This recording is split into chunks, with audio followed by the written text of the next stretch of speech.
And right now, 94 degrees in downtown Salt Lake City. Well, KSL is standing with Tooele as we work to help those affected by the fire that destroyed 10 homes and damaged many others. And joining me live in studio right now, Lynn and Lindsay Weaver, whose house was caught up in that flames, and little Logan as well. Thank you, ladies, for being with me today.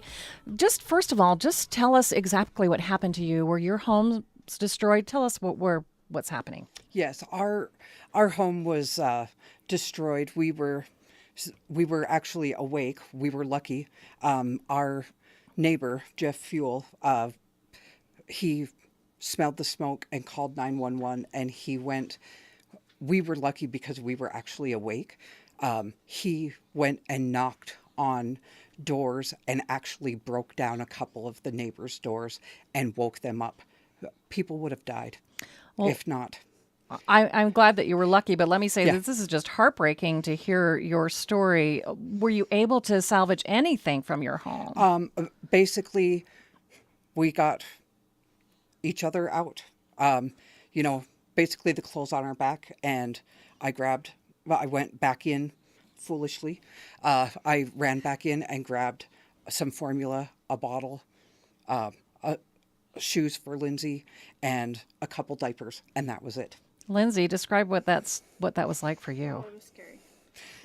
I saw the fire, and then I was like, my first thought in my mind was I just had to get him out. So I just ran in his room, grabbed car keys on my way out the door, took the car and went around the corner, and then just waited for her. And how old is little Logan? People can't see him unless they're at kslnewsradio.com. He's 7.5 months old. Okay, so that's even more terrifying with a youngster. It was horrible.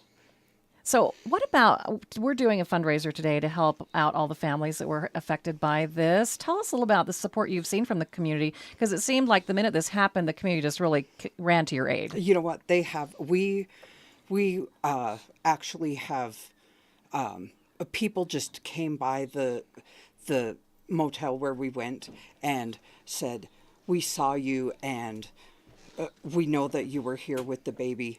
So we will have you, so here, we brought you these clothes, and they've brought us diapers, and they've brought formula and food, and food for us, and gift cards, and hygiene supplies, and clothes for Lindsay and for myself. And, they have just rallied around everyone.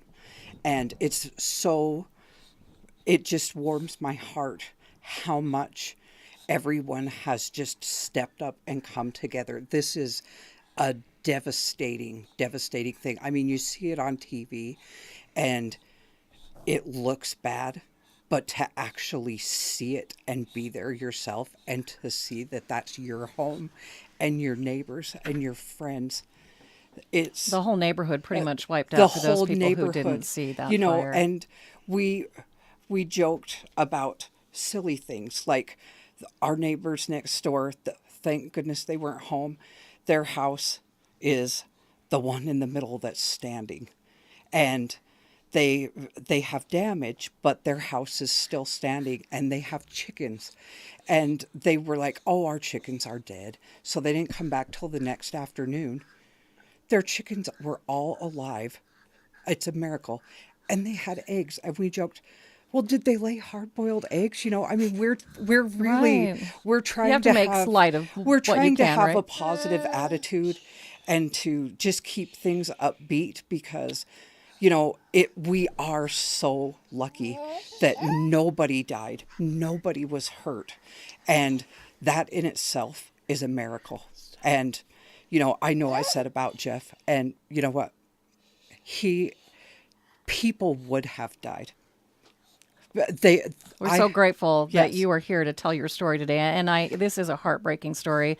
And I wish we had more time, but I want our listeners always step up and help. And I want them to call and help right now. That number to call, 801-575-HOPE. And Lynn and Lindsay, thank you so much for being here, and best wishes to both of you. Thank you.